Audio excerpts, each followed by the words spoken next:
Hey guys, can you guess what we're working on today?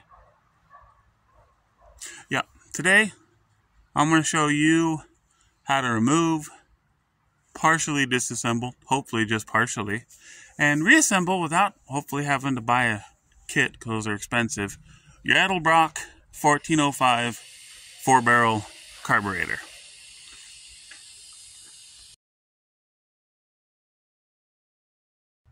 Okay, so there was a hole, and we're assuming that some junk just made it all the way through, made it into here, because now at idle, if you saw one of my other videos of me trying to solve this issue, at idle it was barely running. I actually had to adjust up the idle screw here just to get it to stay idling. So I'm assuming junk is in here. So we're just gonna take it off the truck, because that's the smart thing to do, and then we're gonna show you guys how to do it.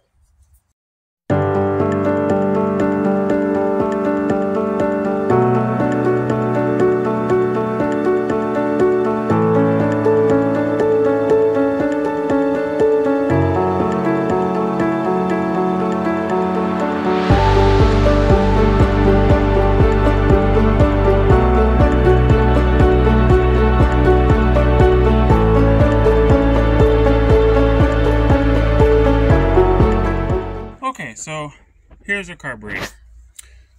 We have our magnetic bin here to keep all of our screws, because you'll lose them. There's little tiny cotter pins in here. You have to be real careful. Now, for the life of me, I can't remember the names of what a lot of these each individual pieces are. I should have a diagram that's going to show up right now.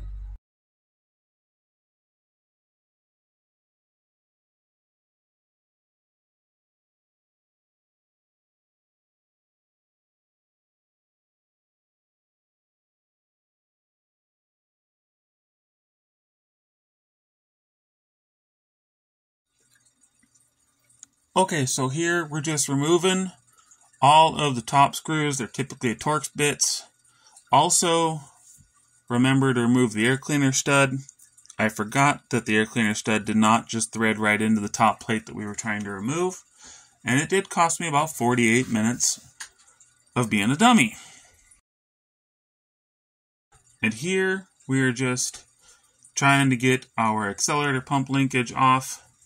Make sure you remember what hole your accelerator rod is going into. And this little clip here is one of the clips that will magically disappear.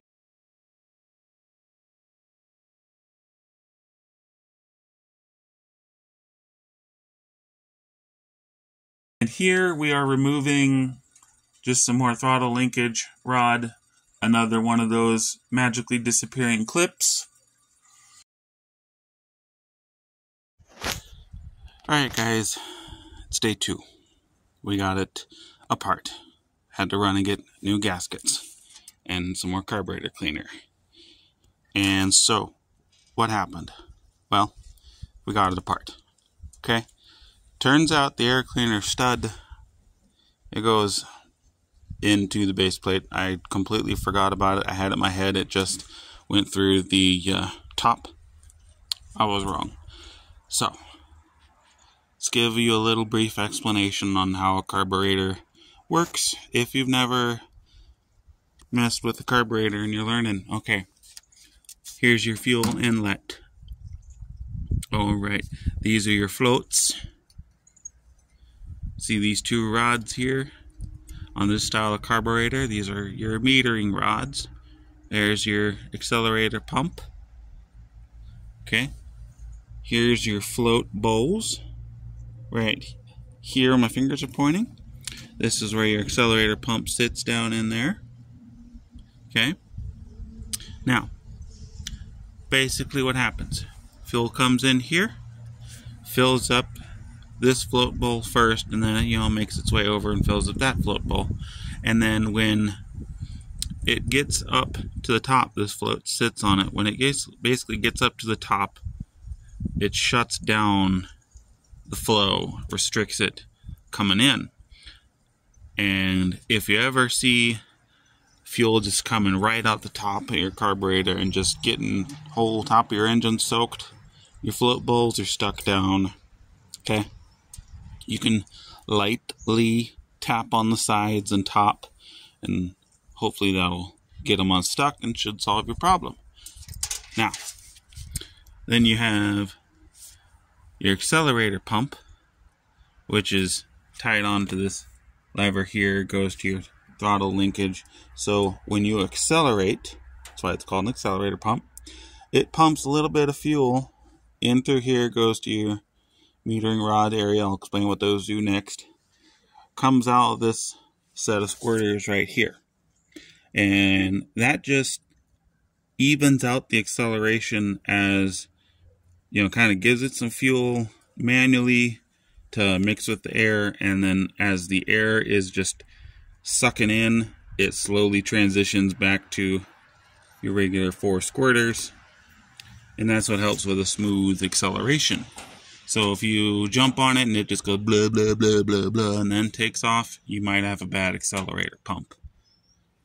So now your metering rods, what they do is at idle, they have a spring inside, and at idle, where your engine has the most vacuum, it pulls down on that, and it pulls it into this hole here, and that restricts the fuel flow from your main jets right there. Helps keep it from overfueling and all that good stuff. But then, you know, your jets here, you got some jets down there, and those will feed these guys. Sorry if you heard my phone vibrate. It'll feed these guys here. So what we're going to do right now is we are going to hopefully take this off and these off without hurting any more gaskets, because I don't have those. And see all that brownish tint? Yeah, that's bad stuff. That's junk. That's not supposed to be in here. So what we're going to do, I may not be able to film doing it because it's just me out here. We're going to take these off. I'll show you what everything looks like without them in there. And then we're going to stick our carburetor cleaner nozzle, you know, straw in there. Squirt these, make sure these are all cleaned out. Make sure this guy's clean. And then show you what we're going to do from there. So here we got this guy out. I'm going to go ahead and spray all the holes down, clean it. Here's your gasket for it. Make sure to check your gaskets, make sure they all look in good shape. This one looks fine. Here's what the inside looks. That's what the inside of that one's going to look like. So I'll get these two cleaned, and then I will show you guys what that one looks like, and then get those two cleaned. Okay, see, there's your secondaries. You don't see much bigger holes, everything, and then that's what that looks like down in there. So we're just going to get it cleaned. Then we'll do the same thing to that one, and then I'll show you cleaning this.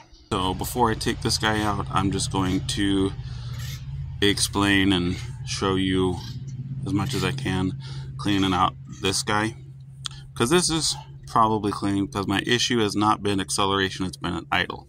So I'm just gonna show you spraying this out, cleaning it. Basically what you want to do is try and get into all these little holes, and little holes down there with the squirter, and you want to wipe all that junk out. And same thing at here. I recommend turning the carburetor this way so it is spraying away from your eyeballs. Okay, so just set it. We're just gonna set it like this, you know.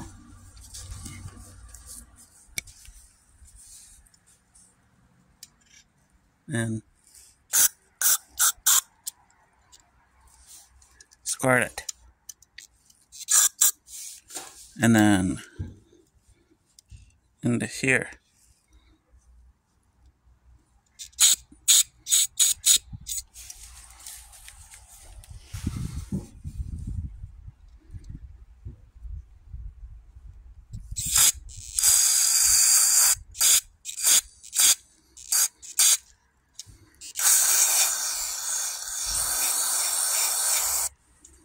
Okay. And then you would do all these holes. I already did those. And then you just move on to this side, you know, pick a hole right there.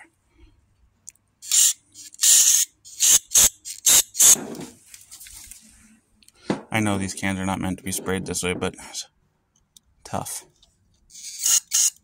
And then this.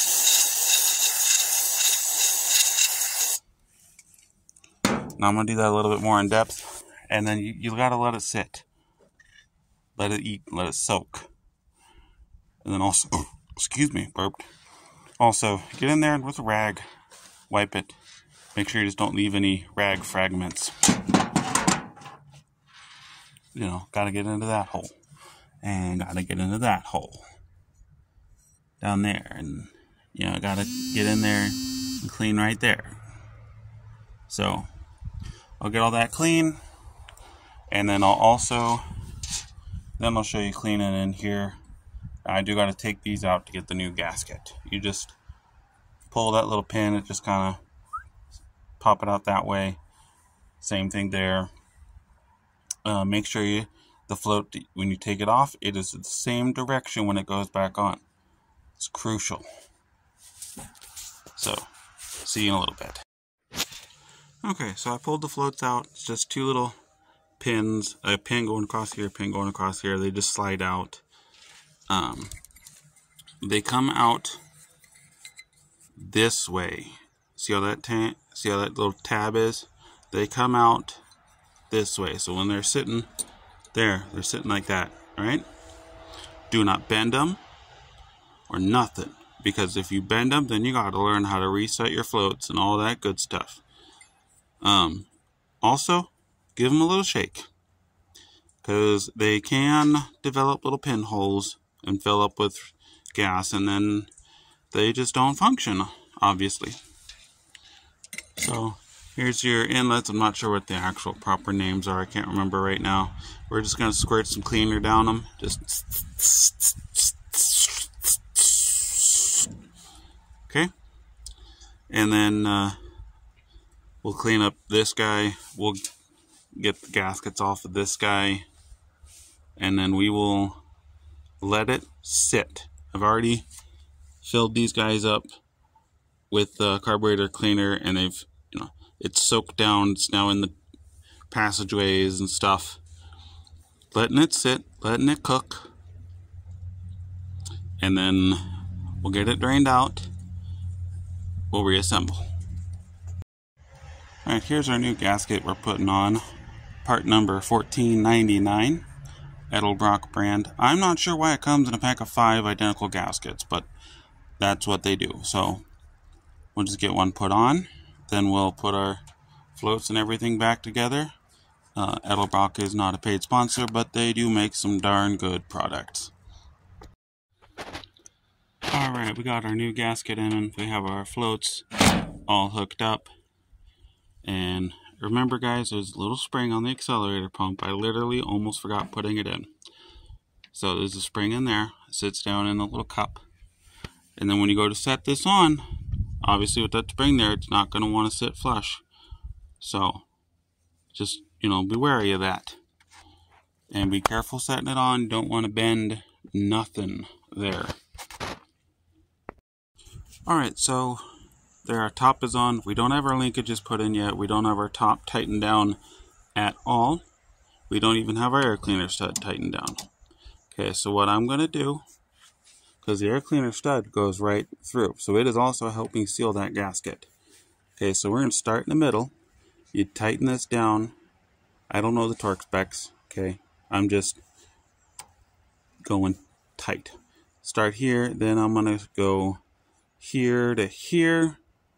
There, there, there, there, there. Cross pattern helps equalize and helps it seal. If you go here, here, here, here, here, here, yada yada, it may warp things, may not seal properly. It's just a good rule of thumb when you're working on something flat like this, or like your tire, lug nuts, or, you know, head gaskets, things of that nature. Cross pattern. Or sometimes it'll have you start in the center and circle out like this. But I think this one calls for a cross pattern.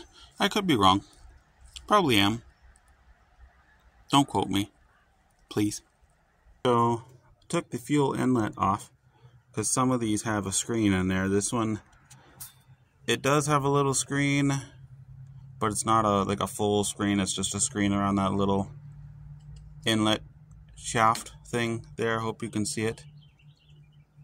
Make sure that that isn't dirty. I don't know if that comes out or not, but just sometimes pull that off. Check that there and make sure your O-ring's not ripped.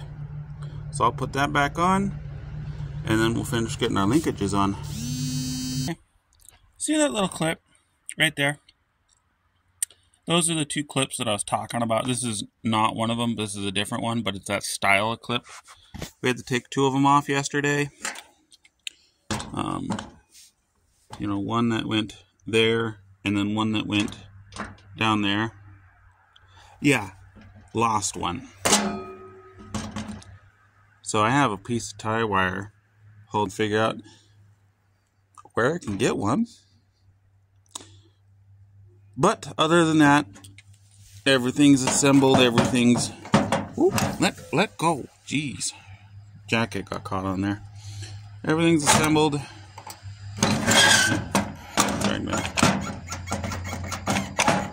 Movement, choke blade movement. It is, you know, flopping around. It's supposed to, because the cable that we're about to put on, so it holds it shut. I did have to pull that screw back out after I torqued it down because I forgot about that bracket. Got that bracket back on. So basically installing it on the truck is exactly opposite of removing it off the truck, and then we're just going to put it on, hook our fuel line up, crank on it. It may fire off any carburetor cleaner left in here. That's fine. And then we'll see how much we screwed it up.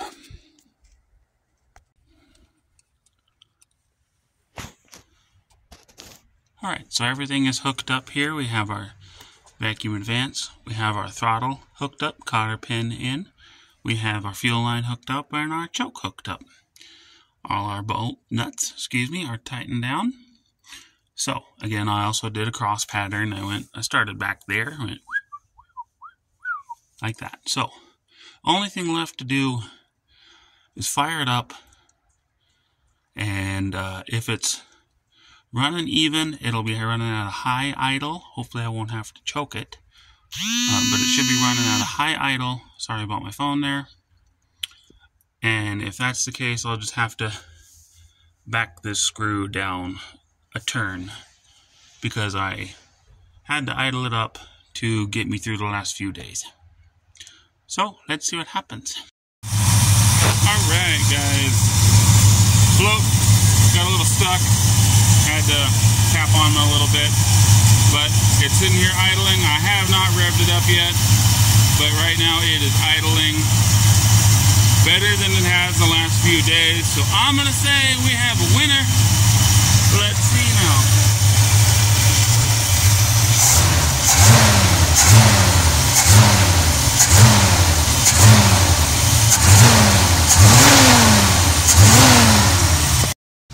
Hey guys, so it has actually been, I don't know, I want to say about a week, 2 weeks, honestly, since we rebuilt the carburetor. Okay, some things happened. Turns out, even though the whole process to rebuilding that carburetor was correct, I accidentally, the needles flopped out of the seat when I turned it over off camera at one point without the floats in, and the needles fell out, and then I just put the needles in the way that I thought they went, and I put them in completely upside down. So with them being upside down, when I took it for a test drive, it was idling great, and then I'd take off and it would just flood, and that was because I had them upside down. And so I just parked it, We were going down to my dad's to help my brother with some stuff, and he's more of an Edelbrock carburetor expert than I am. He can literally take them apart with his eyes closed. So I brought it down, just took the carburetor off, brought it down to him, and he's taking it apart, and he's like, everything looks fine. And then I come walking down, and he's like, yeah, everything's weird, everything's fine. And then he pulls the floats off, and he goes, hey, dummy, you're upside down. So, put it back on. Had another little issue, not related to the carburetor in a sense. I had a fuel line and the hose clamp go bad going to the carburetor, and lit the whole top on fire for about 2 minutes. Got all that fixed. Runs great now. Let me show you here. So obviously we got everything hooked up the way it's supposed to be. Turns out I might actually have that vacuum advance on the wrong side, because I have it set up to the emission side. But hey, it works. We also got our new hubcap air cleaner on. Anywho's, just take a listen.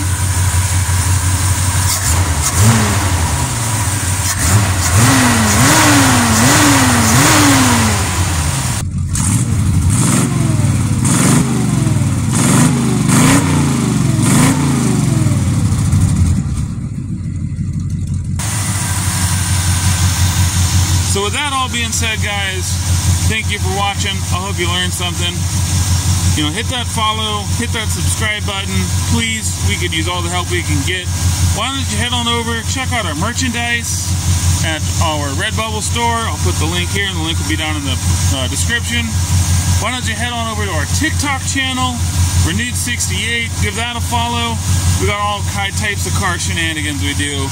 And I do apologize for not really uploading to the YouTube channel all the time. I'm trying to work on that. So, thank you guys, and just, keep on renewing.